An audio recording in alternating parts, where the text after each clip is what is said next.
Welcome to Forging Plowshares, a community dedicated to cultivating the peaceful kingdom of God. We hope this part of our ongoing conversation stimulates your mind and challenges your heart about what it means to be a follower of Jesus.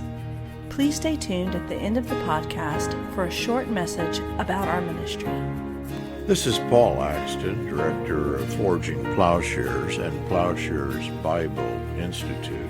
In this sermon, there is a crack in everything, which is looking at doubting Thomas, who is actually considered not doubting, but a determined unbeliever. The background of the sermon, which I don't actually touch upon in the sermon, is the work that I've done both with Slavoj Žižek and William Desmond, who both talk about a crack in everything. Of course, both are engaging the Hegelian reflection on the Kantian antinomies, coming to very different conclusions about the crack, about the significance, that our world does not hold together, that it is somehow out of joint. And that is that with Žižek, who is a kind of atheistic, materialistic thinker, there is the focus on the negative. The way in which I try to bring that out is through the work of Flannery O'Connor and looking at the dark side of O'Connor. And of course, William Desmond is bringing out the overflow of this. That is, that the gap or the lack is not an emptiness, but is a fullness. The way that Žižek details this is in what he calls the parallax gap.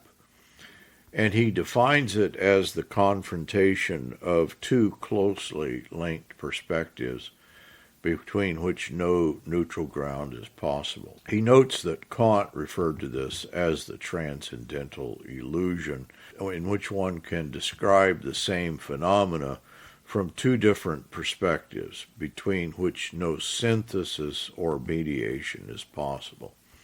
And so this gap exists all around us. And of course, our tendency is to balance it or to harmonize it. But we're surrounded by these binaries that both Žižek and Desmond looks at. And of course, Desmond, in his reading, is coming up with a very Christian understanding of pleroma or fullness, that there is then behind the gap what Desmond is going to call the metaxological. And according to Desmond, the metaxological can be thought of as a different way to relate the same and different.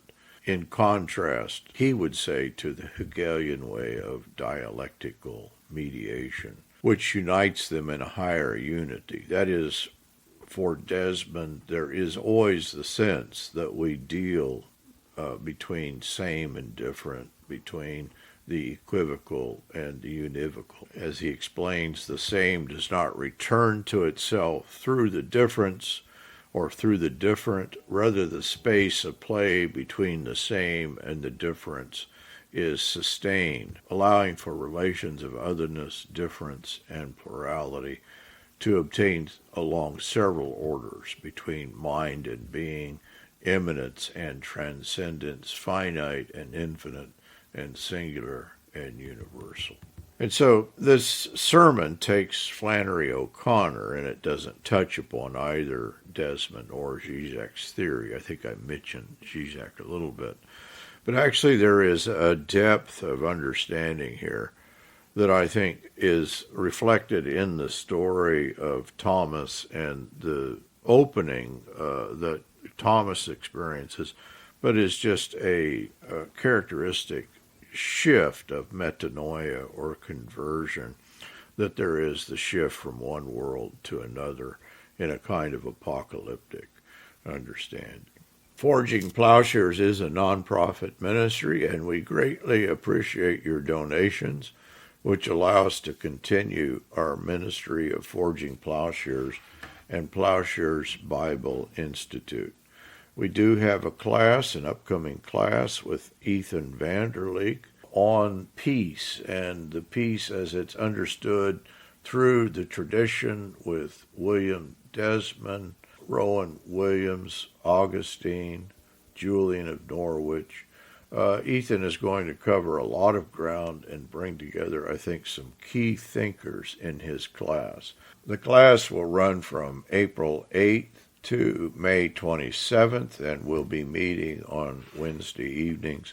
You can sign up for this class now. Registration is open. Just go to course offerings under Plowshares Bible Institute. But we do appreciate your donations. That these are what sustain this ministry, and donations can be made on the Outreach International website, oionline.org, through PayPal or Simple Give. Our project number is FP3901. Just select our project number when donating. But hope you benefit then from this sermon. There is a crack in everything. John 20:26-29. After 8 days, his disciples were again inside, and Thomas with them. Jesus came, the doors having been shut, and stood in their midst and said, "Peace be with you." Then he said to Thomas, "Reach here with your finger and see my hands, and reach here your hand and put it into my side. And do not be unbelieving, but believing." Thomas answered and said to him, "My Lord and my God." Jesus said to him, "Because you have seen me, have you believed? Blessed are they who do not see and yet believe." And so Thomas had not been present for Jesus' first appearance in the verses just above, and he actually rejects the disciples' testimony when they tell him, "We have seen the Lord." Rather than doubtful or skeptical, Thomas is a resolute unbeliever. He's resolute in his unbelief. And the word here in Greek gets this. That is, the Greek word is pistos, and this is apistos, unbelieving, denying belief. And he tells them, "Unless I see the mark of the nails in his hands and put my finger in the mark of the nails and my hand in his side, I will not believe." So he's a determined unbeliever, perhaps a committed nihilist for the moment. Not just doubting, but unbelieving.